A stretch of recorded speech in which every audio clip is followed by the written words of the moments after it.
여러분, 윤석열 정부의 첫 경제부총리 추경호 국민의힘 국회의원이 지금 지명이 됐습니다. 아마 추경호 의원에 대한 이야기는요, 정환진 TV에서도 그분이 조사를 해서 발표하는 보고서들 여러 번 제가 방송을 해드렸던 기억이 납니다. 그만큼 이분은 기본적으로 기획재정부 소속이고요. 또 기획재정부에서 기재부 차관까지 역임을 했습니다. 그리고 중요한 것은요, 경제통이라는 거죠. 그리고 국회에서 오랫동안 일을 했으니까 정무통이기도 합니다. 정무통이기도 합니다. 그런데 이분이 지명이 되자마자 아주 세게 이야기했습니다. 기업 발목 잡는 모래주머니 확 벗겨드리겠다, 이렇게 이야기했습니다. 결국 경제 확 뒤집는다는 거예요. 정부 주도의 경제정책에서 기업 주도의 경제정책 내지는 시장 주도의 경제정책으로 바꾸겠다, 이런 얘기예요. 저는 일단 대한민국에는 자유민주주의와 시장경제가 활활 타올라야 된다는 그런 주의자잖아요. 저도요. 그런 측면에서 보면 시장주의자가 경제사령탑을 맡는다는 것, 저는 박수칠 만한 일이라고 생각을 합니다. 박수칠 만한 일이라고. 제가 뭐 정권에 아부하려고 하는 것도 아니고요. 그럴 생각도 저는 없는 사람이고요. 그만큼 말입니다. 대한민국 입장에서는 시장주의자가 경제사령탑을 되는 게 맞는다. 저는 지금까지 계속 주장을 해왔는데 그 주장이 현실화된 겁니다. 현실화된 거예요. 근데 좀 걱정되는 거는요. 조금 걱정되는 거는 시장주의자긴 하고 기획재정부 출신이기도 하고 경제통이기도 합니다. 그런데 국회의원을 오래 했잖아요. 이러다 보니까 정치인이라는 저는 낙인도 있을 거라고 생각을 해요. 이 정치인이라는 게 말입니다. 이게 시류에 따라서 계속 움직이잖아요. 시류에 따라서. 홍남기 경제부총리는 뭐 정치인도 아닌데 그렇게 움직였지만 저는 그런 일이 없어야 된다고 생각을 합니다. 쉽게 말하면 정치가 경제를 덮는 일은 절대 있어서는 안 된다고 생각을 해요. 정치는 정치일 뿐이고요. 경제는 숫자입니다. 숫자. 추경호 경제부총리 후보자가 바로 이런 부분을 다뤄줘야 되고요. 나라 국가는 목에 칼이 들어와도 지키는 그런 아주 강한 시장주의자가 됐으면 좋겠습니다. 저는 그런 부분에서 보면 우리 경제가 시장주의자들로 좀 채워지는 모양새다. 지금 현재 이야기 나오는 걸 보면 금융위원장에는 최상목, 그죠? 여기도 뭐 시장주의자죠. 기획재정부 출신이고요. 또 경제비서관은 김소영 서울대 경제학과 교수, 여기도 시장주의자잖아요. 그러니까 경제 라인이 전부 다 경제통으로 이루어지는 모양새, 저는 그렇게 보입니다. 경제통으로 모양새가 짜지고 그 속에는 시장경제를 중심으로 하는 많은 사람들이 만들어진다는 것, 어떻게 생각하면 환영할 만한 일입니다. 환영할 만한 일이에요.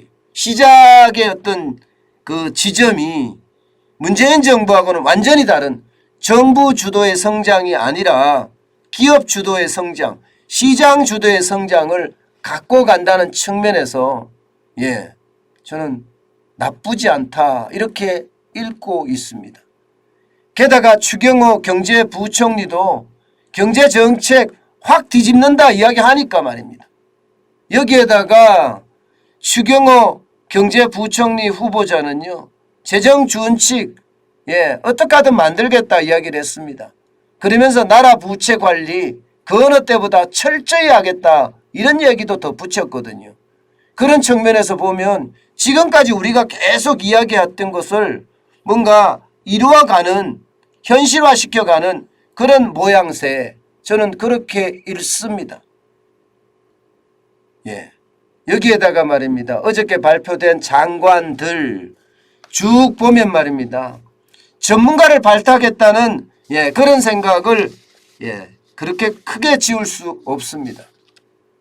당장 말입니다. 추경호 경제부총리도 경제통이다 이렇게 이야기할 만하잖아요.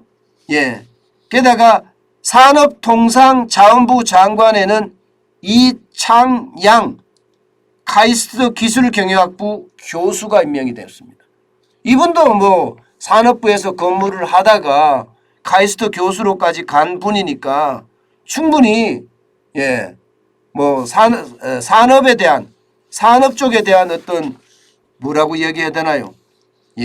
행정 경험도 있고요. 여기에 이론 기반도 뭐 교수로 있으니까 탄탄해졌으니까 아마 뭔가 모양새가 나오지 않을까, 저는 그런 생각도 했고요.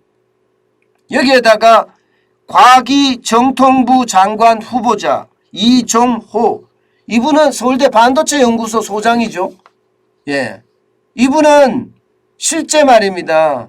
3차원 반도체 소자 기술인 벌크 핀펫이라는 기술을 개발한 장본인이기도 하고요. 반도체에 있어서는 세계적 석학이라고도 이야기합니다. 뭐 그런 차원에서 보면 전문가를 발탁했다 이렇게 볼 수도 있고요. 정호영 보건복지부 장관은요, 경북대 병원장을 지낸 의대 교수입니다. 그런 측면에서 보면 지금 코로나 어떻게 하든 안정적으로 관리하고 어떻게 하든 극복하겠다 이런 생각에 어떤 주안점이 있다 이렇게 봐야 되나요? 그리고 이종석인가요? 이종섭 전 합동참모부 차장, 이분은 이제 국방장관으로 거론되는 분인데 뭐 이분도 나름대로는 전문가라고 이야기할 수 있고요. 여성가족부 장관으로 김현숙 숭실대 경제학과 교수가 낙점을 받았는데 이분도 나름대로는 뭐 전문가 영역에 있는 사람이다 이렇게 이야기하고요. 문화체육관광부 장관에는 박보균 전 중앙일보 편집인이 지금 선정이 됐습니다. 그런데 깜짝 놀라운 게 하나 있죠. 이분 원희룡 아시죠? 뭐 제주도 지사를 하신 분이기도 하고요. 여기다가 이 선거 때는요, 대장동 일타 강사로 이름을 굉장히 많이 날리신 그런 분이기도 하죠. 일타 강사로 대장동 일타 강사. 물론 말입니다. 이게 완전 발탁 인사로 보이거든요. 아마 문재인 정부의 부동산 실정을 제대로 파고든 인물이다. 뭐 이렇게 이야기하고 있고요.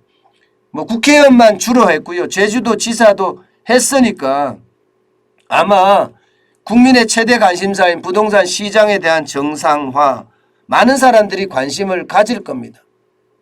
여기도 마찬가지로 정치인이라는 게 저는 굉장히 걸려요.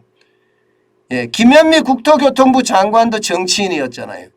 이 정치인들은요, 경제 논리에 의해서 정치를 펼치는 것이 아니라, 정책을 펴는 것이 아니라 개인적인 의견, 개인적인 표가 도움이 된다든가 아니면 당의 어떤 표의 득표에 도움이 된다든가 뭐 이런 정치적인 결정을 할까봐 두렵습니다. 김현미 국토부 장관도 똑같이 그렇게 정치적인 결정을 하다가 쉽게 말하면 나라 부동산 정책을 말아먹었잖아요. 저는 그런 일이 일어날까 솔직히 그런 게 좀 두려워요.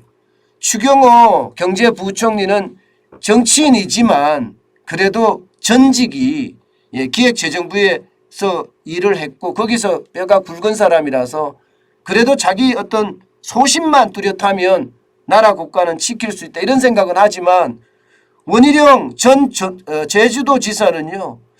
이게 솔직히 경험치가 정치밖에 없잖아요. 뭐 제주도지사로 근무했으니까 행정 경험이 있다? 뭐 그럴 수도 있겠죠. 그렇지만 애저녁의 정치인 출신이기 때문에 참 어렵지 않을까. 솔직히 조금 걱정이 됩니다. 정치적 의사결정에서 문재인 정부의 부동산 정책이 망가졌는데 또 그렇게 망가질까 솔직히 조금 걱정되는 부분도 있습니다. 저는 좀 더 두고 봐야 되겠지만 중요한 것은요. 중요한 것은 소신입니다. 그것도 시장 경제라는 소신. 그 소신에서 벗어나서 이게 관주도 내지는 정부가 개입한다는 이런 어떤 생각을 한다면 아마 또 한 번의 어려움이 되지 않을까 그런 생각도 해봅니다. 문제는 여러분 빚이잖아요. 빚. 나라 빚이 지금 얼마나 됩니까? 1075조 7천억 원이나 됩니다. 엄청난 빚이에요. 저는 제가 감히 말입니다. 윤석열 정부 경제팀에 제가 말씀을 드리면 추가 경정 예산 지금 50억 편성해서 자영업자 쉽게 말하면 도와준다고 하잖아요. 저는 국채를 발행하지 않는 범위 내에서 국채를 발행하지 않는 범위 내입니다.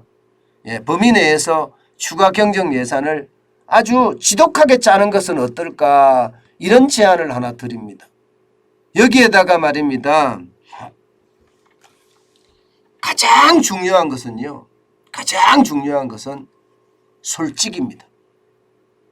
거짓말은 안 됩니다. 화려한 말잔치로 덮으려고 할 것이 아니라 있는 그대로 정직하게 국민에게 이야기하는 것. 굉장히 저는 중요한 요소라고 생각을 해요.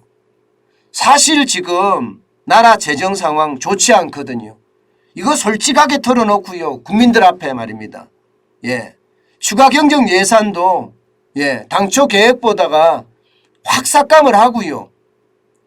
물론 자영업자들이 어려워하겠죠. 그러나 지금 올해 한 해에만 그냥 바로 주는 것이 아니라 앞으로도 지속적으로 시간을 가지고 줄 수도 있으니까 이 부분에 대한 것도 저는 중요한 요소라고 생각해요. 다시 말해서 국민들이 함께하는 열린 구조조정을 했으면 좋겠습니다.